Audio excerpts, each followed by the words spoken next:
সমন্বয়ক ভাইদের কাছে গিয়েছি, তখন প্রথমে তারা অনেকগুলো মিটিংয়ের অজুহাত দেখাইছে আমাদের। 3 ঘন্টার মতো আমরা ওখানে বসেছিলাম। তারপর আমাদের এক ভাইয়ার সাথে সমন্বয়কেরই একজনের মানে তর্ক হয়েছে আর কি, টুকটাক।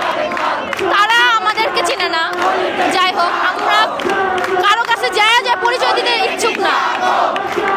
আমরা যে আমাদের দাবিটা জানাইছি, তারা বিবেচনা করুক যে আসলে এই দাবিটা ঠিক কিনা, যৌক্তিকযুক্ত কিনা, এটাই আমাদের কথা। কিন্তু তারা সেটাও করেনি। তারা বলেছে দেখছি, ভেবে দেখছি, দেখা যাক। এগুলা কোন ধরনের কথা ভাই? তো আপনারা দেখেন আমাদের দাবিগুলো যৌক্তিযুক্ত কিনা। যদি যৌক্তিযুক্ত না হয় আপনারা সেটাও আমাদের বলেন যে এখানে আমাদের ভুল হচ্ছে। তাও বলছে না, তারা আমাদের পাত্তাই দিচ্ছে না। এক কথায় বলতে গেলে আমাদের ইগনোর করছে। এটা তো ঠিক না। আমরা তো বৈষম্যের শিকার হচ্ছি। আমরা স্বাধীনতার পর থেকে বৈষম্যের শিকার হচ্ছি। কেন? আমাদের প্রতিটা উচ্চ দেশ বা যে কোনো একটা দেশ করতে গেলে অবশ্যই প্রকৌশলী বা ডিপ্লোমা ইঞ্জিনিয়ারদের মূল্য দিতে হবে।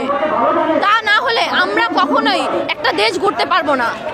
যে সরকারি আসুক না কেন, প্রথমত আমাদের দেশ গড়তে হলে ডিপ্লোমা ইঞ্জিনিয়ার মানে আমাদের মতো স্টুডেন্টদের, শিক্ষার্থীদের মূল্য দিতে হবে। তারা যদি আমাদের মূল্যই না দিতে পারে, তাহলে আমরা দেশের জন্য করব কি? আমরা ভালো কাজ করব কি? আমি প্রথমেই আমার শহীদ ভাইদেরকে স্মরণ করবো এবং তাদের স্মরণে বলবো, আমাদের যে বৈষম্যটা সেটা এই ফ্যাসিবাদ সরকার থেকে তৈরি হয়নি। বৈষম্যটা তৈরি হয়েছিল 19-এর পর থেকে। এই বৈষম্য কাটাতে আমাদের যে আরও সেক্টরগুলো আছে তার ইন্টারেস্ট যে ব্যাপারটা, সেটাকে আরও উচ্চমানে নিয়ে যেতে হবে।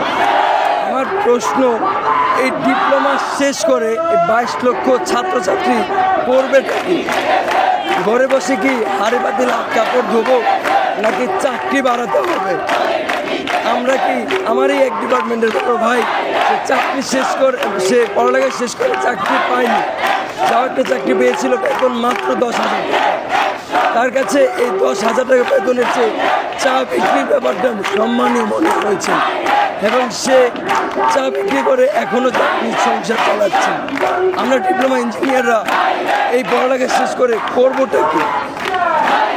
এই প্রশ্ন আমি শুধুমাত্র আপনার কাছে না, পুরো দেশের কাছে প্রধান উপদেষ্টা ডক্টর ইউনূস সাহেবের কাছে করলাম। আমাদের এই ডিপ্লোমা শেষ হওয়ার পর আমরা করবোটা কি? উচ্চমান শিক্ষার ব্যাপারে, উচ্চমান শিক্ষার জন্য শুধুমাত্র একটা বিশ্ববিদ্যালয়, সেখানে উচ্চমান শিক্ষা গ্রহণ করতে পারছি না। চাকরির সেক্টরে কম, আর্কিটেকচার, কম্পিউটার, ফুড, এগুলোতে চাকরির মান নেই, একেবারেই কম। সেই স্টুডেন্টগুলো করবেটা কি? বন্ধ করে দিন পড়ালেখা, ঘরে বসিয়ে দিন, ঘরে বসে থাকবে। যদি পড়তেই হয় ভালো মানের চাকরি ব্যবস্থা করুন, চাকরিতে যাব, আমরা চাকরি করব, দেশের উন্নয়ন করব। দেশ ছেড়ে বিদেশ গিয়ে বিদেশের মাটিকে উজ্জীবিত করার ইচ্ছা আমাদের নেই। দেশকে উজ্জীবিত করে বিদেশের সম্মুখে দাঁড় করাতে চাই, সেই একটা ব্যবস্থা যেন আমাদের কাছে সরকার করে দেন। এই প্রচেষ্টা আজকে আমাদের এখানে জড়ো হয় এবং আগামী এই আজকের মধ্যে যদি এই সমস্যার সমাধান না হয়, আগামী কয়েকদিনের মধ্যে সারা বাংলাদেশে আমরা কারিগরি শিক্ষা অধিদপ্তর থেকে আমরা কারিগরি শিক্ষার্থীরা পুরো দেশে নেমে যাব। 22 লক্ষ শিক্ষার্থী এক ডাকে, এক স্লোগানে ঢাকা পলিটেকনিককে কেন্দ্র মেনে তারা চলবে এবং তাদের কাছে আমার রিকোয়েস্ট, তারা যেন আমাদের দাবিগুলো মেনেই দেয় এবং মেনে নিয়ে যেন আমাদেরকে সহজ একটা সমাধান দেয়। ধন্যবাদ।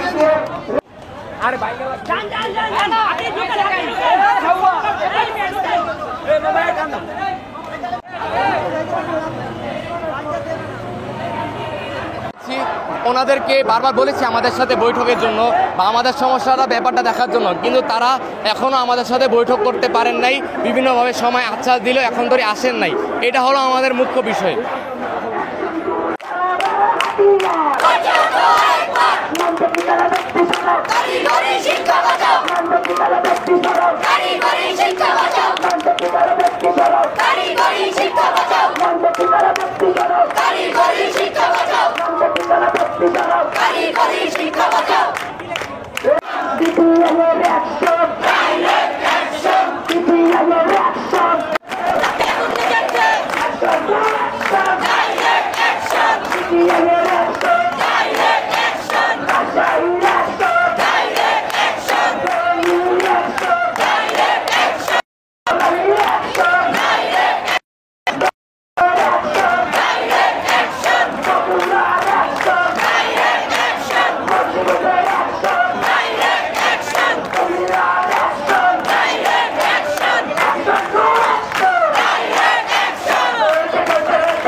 হাতিয়ার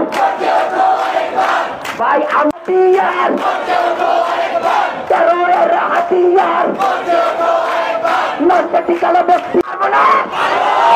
আমরা কি কারো ছোট ভাইদের কাছে প্রস্তাবিত হয়ে থাকতে পারবো? আমরা কি আমাদের দাবি পূরণ করতে পারবো?